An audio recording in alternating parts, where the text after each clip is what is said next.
C'est l'instant passion. Salut les gens, moi c'est Joe, et depuis toujours je me méfie à la fois du gouvernement et des grandes compagnies, parce que j'ai découvert que c'était tous des reptiliens satanistes. Alors je vis dans un bunker et je déconne pas avec la sécurité, et encore moins avec la sécurité de mes données informatiques. C'est pour ça que j'utilise NordVPN. NordVPN, c'est un outil qui permet de crypter votre connexion internet afin de protéger vos données lorsque vous vous connectez à un réseau public. NordVPN vous permet de vous connecter à un serveur afin de changer l'emplacement virtuel en un seul clic, et vous donne accès à un Netflix des autres pays et à plein d'autres trucs. Comme ça, je peux mater Baki sur Netflix et la filmographie de Mia Khalifa sans que les reptiliens le sachent. Et ça, c'est cool. En plus, tout ça se fait avec une vitesse de connexion incroyable, grâce à la technologie Norlynx. Ça met fin aux limites de bande passante en évitant la mise en mémoire tampon. Vous pourrez profiter du streaming en toute sécurité. Ça offre une protection bien plus solide que ma carabine et mon katana.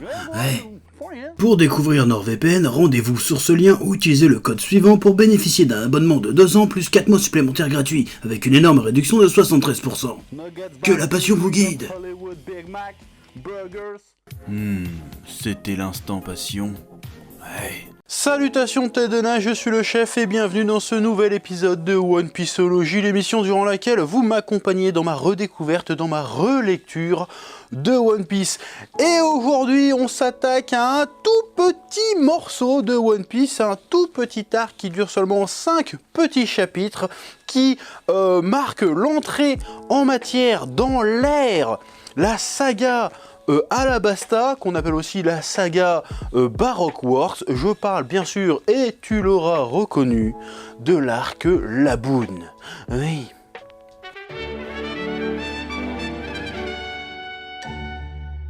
Alors, comme d'habitude, avant d'aller plus loin, petit résumé vite fait chopé sur internet, parce qu'on n'a pas que ça à foutre que d'écrire des résumés. De toute façon, tu connais déjà l'histoire, donc je vais pas me fatiguer non plus. Allez, c'est parti. Laboon est une baleine qui habite avec Crocus. Laboon a été recueilli bébé par une bande de pirates, avec lesquels le baleineau se lia d'amitié. Mais les pirates, en arrivant sur Grand Line, confièrent Laboon à Crocus, le gardien du phare qui guide les bateaux venant de Reverse Mountain vers Grand Line. Laboon attend alors plus de 50 ans le retour de ses compagnons, n'admettant pas qu'il l'ait abandonné. La baleine frappe régulièrement Reverse Mountain pour essayer de briser la roche de Red Line qui sépare les océans, ce qui lui cause de multiples blessures. C'est alors que Luffy et ses compagnons rencontrent Laboon, immédiatement après être rentrés sur Grand Line. Laboon avale l'équipage du chapeau de paille qui rencontre Crocus dans son ventre, ainsi que 2 membres de Baroque Works, Mr. Nine et Miss Wednesday. Crocus raconte l'histoire de Laboon au chapeau de paille et après avoir appris la triste vie de la baleine, Luffy décide de l'affronter. Le combat se finit par un match nul, ce qui donne une nouvelle raison de vivre à Laboon, battre Luffy à leur prochaine rencontre. Luffy décide de dessiner son drapeau sur la tête de Laboon et lui promet de revenir la voir. Alors, qu'est-ce que j'ai pensé de cet arc? Eh bien, ma foi, c'était sympathique, mais il n'y a rien de bien transcendant. Alors oui, je sais, l'histoire de Laboon, on en reparlera bien plus tard dans le manga, et du coup ça fera une espèce de foreshadowing de génie, et ça fera une histoire encore plus belle, ok d'accord. Et oui, je sais que Sanji balance comme ça en scred, un petit foreshadowing de bâtard, encore une fois, plus ou moins sur ses origines. Ok, d'accord, j'ai compris, c'est plus ou moins stylé, mais pour l'instant je m'en bats les couilles. Moi ce qui m'intéresse c'est ce que l'histoire raconte, ce que l'arc raconte à l'instant T au moment où je lis. Je suis pas censé être au courant de ce qui va se passer après en fait, au moment où je lis ça. Donc pour l'instant ça n'a aucune importance que ça soit développé plus tard et qu'il y ait un truc de ouf. Je pose les bases, comme ça, voilà, j'anticipe. Je vous connais... C'est bon. Alors après, attention, l'histoire est sympa, l'humour fonctionne et est rigolo, l'univers dépeint est très sympathique, les nouveaux personnages introduits pour la plupart, Laboon et Crocus, sont très sympas. C'est pas la question, mais en termes de storytelling et de développement de personnages, bah pour l'instant, y a rien de bien folichon. Je veux dire, comparé aux arcs précédents qui étaient assez généreux dans ce domaine-là, ici, bah on se fait un peu chier. Et moi, c'est le truc que j'aime bien quand je lis un manga, en fait. Donc forcément, quand tu me mets un chapitre où il n'y a pas forcément ça, bon bah je vais être moins à mon aise, je vais moins me régaler. Je vais bien bouffer, attention, hein, mais je vais pas dire oh j'ai trop bouffé, non, justement il y a un petit goût de trop peu, tu vois ce que je veux dire? Oui. Donc du coup, je préviens tout de suite, et tu l'auras sûrement déjà vu avant de cliquer, la vidéo risque d'être assez courte, parce que finalement on fait assez vite le tour de cet arc en fait. Ouais. L'arc Laboon, je pense que c'est évident pour tout le monde, est un arc tampon, un arc qui sert de porte d'entrée, de transition, d'introduction à Grand Line. Oda prend une grande partie de l'arc pour nous expliquer concrètement ce qu'est Grand Line, comment ça marche, comment on s'y déplace, etc. On s'apprête à pénétrer dans un nouveau monde, totalement inconnu des personnages et donc du public. Il faut donc prendre le temps de définir les nouvelles règles du jeu. Mais Oda ne pouvait pas se contenter de nous faire des chapitres tuto, on n'est pas dans Hunter x Hunter après tout. Oda aime bien raconter des choses autour des explications, et ça c'est très bien. L'histoire de Lagoon est avant tout un prétexte pour permettre à Luffy et ses amis de se poser et faire le plein d'informations, notamment en faisant la rencontre de Crocus. Alors oui, je sais que c'était plus ou moins le médecin de Roger, je crois, ou une connerie du genre. Mais encore une fois, à ce stade-là, Osef, ça change pas grand-chose en fait, ça rajoute pas grand-chose au schmilblick comme on dit.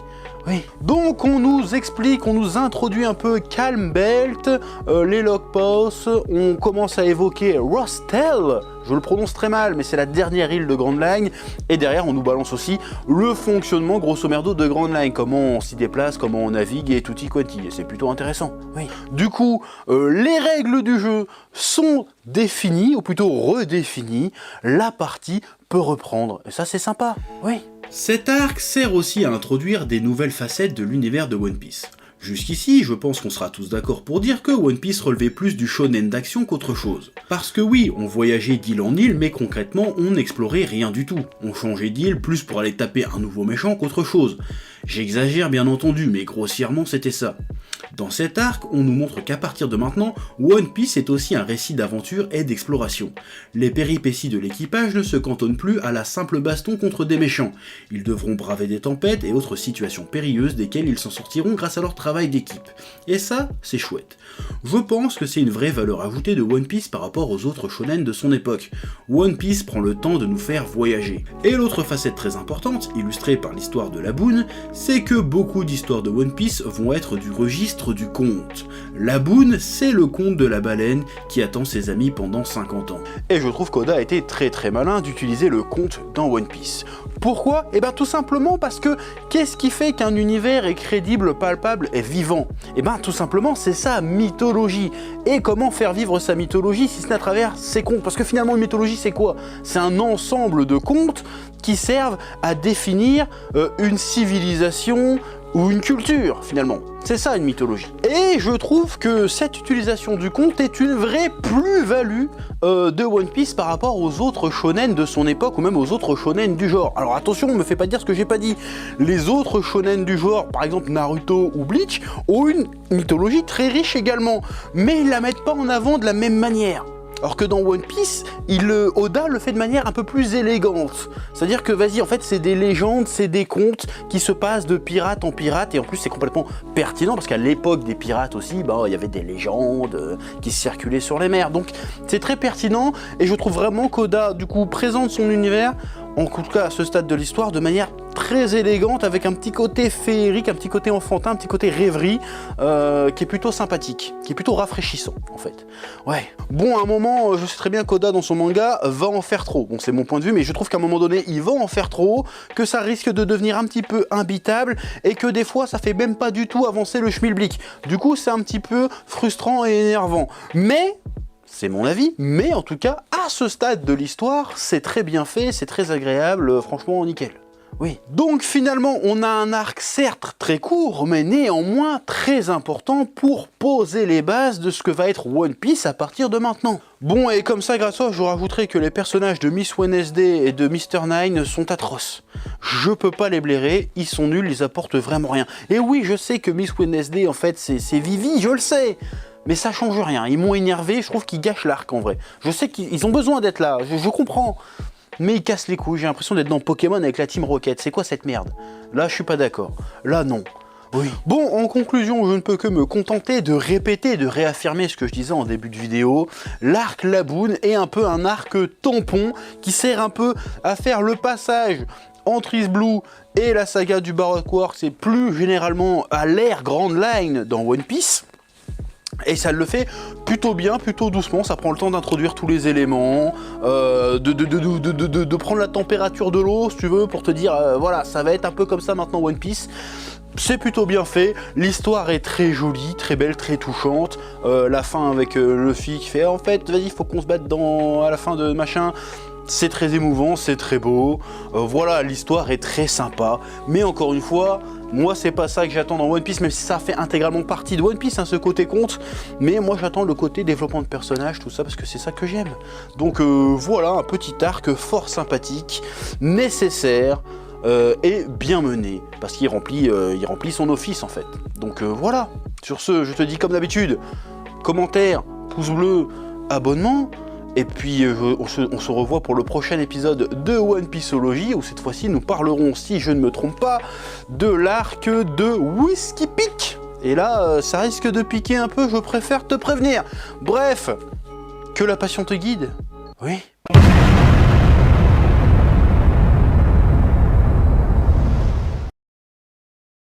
Eh oh, tu vas pas te barrer comme ça, hein? Tu vas laisser un pouce bleu? Un petit pouce bleu, hein? Puis tu regardes aussi les autres vidéos? Parce que voilà, tu t'abonnes? Ouais?